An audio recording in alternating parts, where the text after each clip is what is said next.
muda Lesti Kejora ingin meraih bintang di dunia pendidikan. Saat bergelar bergengsi di ajang musik ingin diimbangi Lesti dengan gelar akademis yang mumpuni. Tak heran meski sempat cuti kuliah karena pekerjaan dan tugasnya sebagai ibu rumah tangga, Lesti pasang target ingin meraih gelar sarjana tahun ini. Beberapa waktu lalu, istri Rizky Bilar itu menjalani seminar proposal atau sempro sebagai salah satu syarat lulus S1 Ilmu Komunikasi di sebuah universitas bergengsi. Di akun Instagramnya, Lesti membagikan video saat dirinya menjalani sempro di depan dosen penguji. Lantas, apa judul dan garis besar skripsi yang berusaha dipertahankan Lesti dari dosen pengujinya? Perasaannya setelah menjadi sarjana. Belum jadi sarjana. Kemarin sempro seperti apa Dede? Mungkin seperti apa? Pertanyaannya Dede. Doain ya, biar cepet lulus. Kenapa sempronya Dede gimana Dede? Ya gitulah, pernah ngerasain kan deg-degannya sidang sempro. Ini ambil judul itu mungkin ada kemudahan mungkin Dede dari Bang Bilarnya juga dibantuin gitu Dede. Oh, dalam segala hal kalau Kak Bilar mah. Bang Bi kan istri lulus sidang Bang Bi. Iya, bangga. Kenapa ambil jurusan itu Bang Bi? Yang pasti bangga ya sebagai seorang suami, apalagi ini momen-momen yang apalagi ini adalah momen yang sangat dia tunggu, dia nantikan sekian lama. Yang membuat saya bangga lagi adalah skripsinya itu hasil dari penelitian dari bisnis usaha, lini bisnis usaha yang kami jalani, yaitu tentang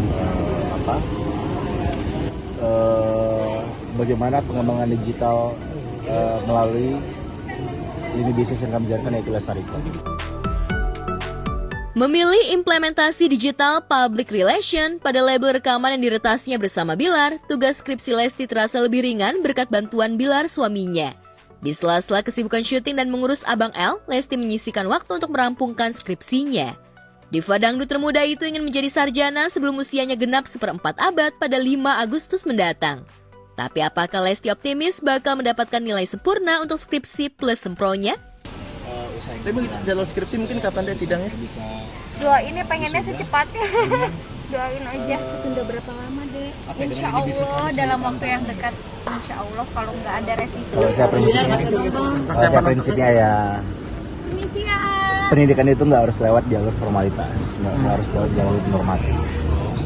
Pendidikan yang paling berharga adalah pendidikan lewat kehidupan yang kita jalani, kehidupan nyata yang kita jalani. Jadi saya pun bangga, bersyukur meskipun saya gak kuliah, tapi lewat tanda tangan saya, istri saya akhirnya bisa buat lewat usaha yang kami jalankan, istri saya akhirnya bisa wisuda dengan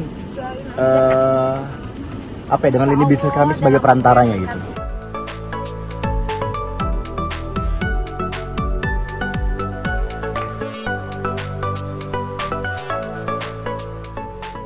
Ya, tak ada kata terlambat untuk menuntut ilmu. Slogan itu juga berlaku bagi YouTuber kondang dan selebriti Sultan Atta Halilintar.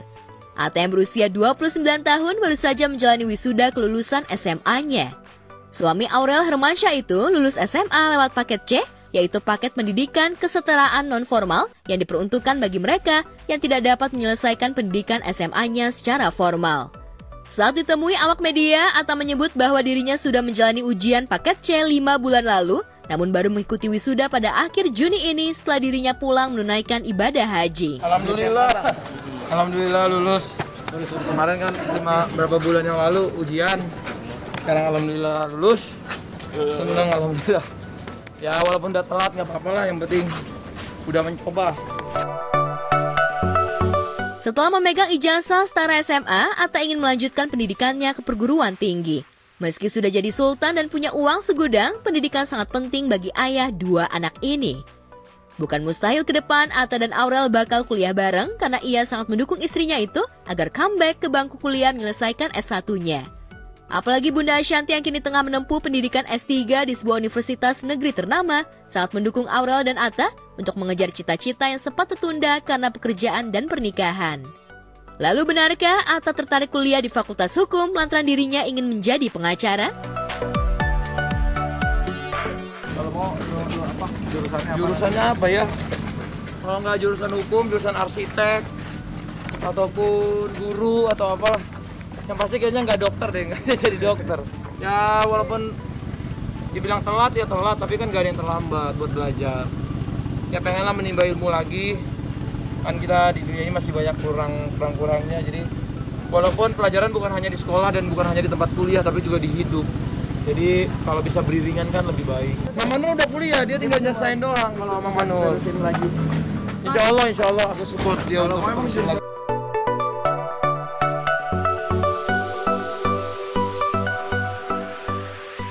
Aktor, presenter, dan penyiar radio ternama Arie Untung tiba di Bandara Suta kemarin siang setelah menunaikan ibadah haji untuk yang kedua kali.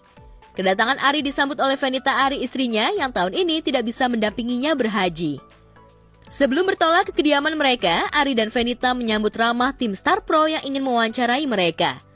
Kepada tim Star Pro, secara eksklusif, Arie membagikan pengalamannya di Tanah Suci. Menurut Arie, banyak pengalaman menakjubkan yang baru dialaminya selama berhaji. Rasanya ya, Tanah Suci itu magical ya. Berarti berapa kali pun kita ke sana rasanya seperti pertama kali. Jadi kemarin pun ke sana rasanya masih kayak pertama juga.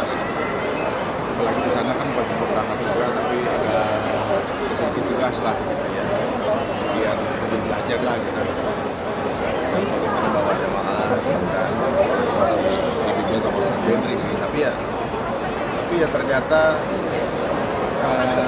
banyak pelajaran ya. Tahun ini, kepergian Arie ke Tanah Suci pada 6 Juni lalu mengemban misi khusus yaitu menjadi mutawif atau pemandu jamaah haji.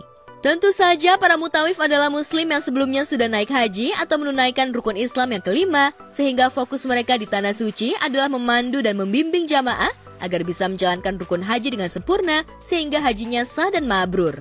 Lantas apa tantangan terbesar Arie selama menjadi mutawif? Benarkah karena kesibukannya sebagai mutawif, Arie sampai lupa memanjatkan doa untuk keluarganya sendiri? Level perjalanan sebagai jamaah itu hanya menjalankan apa yang diinstruksikan. Kalau kita melihat para mutawif, para petugas itu ibadahnya justru melayani gitu. Jadi mungkin dia doanya nggak sempat ini segala macam, tapi bagaimana semua yang menyempurnakan ibadahnya para jamaah ini yang luar biasa. Alhamdulillah. Jadi kalau bisa dibilang mereka ini setiap ada yang mabrur di antara para jamaah, mereka dapat kemabrurannya gitu kan. Jadi maksudnya kesibukan mereka itu kita lihat sebagai sesuatu yang challenging dan menarik dan maksudnya kita ambil kemabrurannya dari melayani itu. Sebagai istri, Fenita bangga dengan perjalanan spiritual Arie. Ia ikhlas tidak bisa menemani sang suami berhaji lantaran ada event di Jakarta yang tak bisa ditinggalkannya. Di saat bersamaan, Fenita juga harus mengawal pendidikan anak-anaknya yang pada awal Juni lalu tengah menghadapi ujian. Lalu benarkah setelah impiannya menjadi mutawif terwujud, Arie bernazar ingin naik haji bareng istri dan anak-anaknya?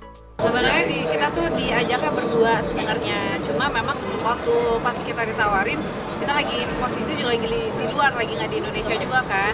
Jadi satu sisi memang kita tuh doa banget pas zaman haji tahun lalu tuh doa pengen banget kalau bisa dipanggil haji lagi gitu, ya gimana pun caranya lah gitu.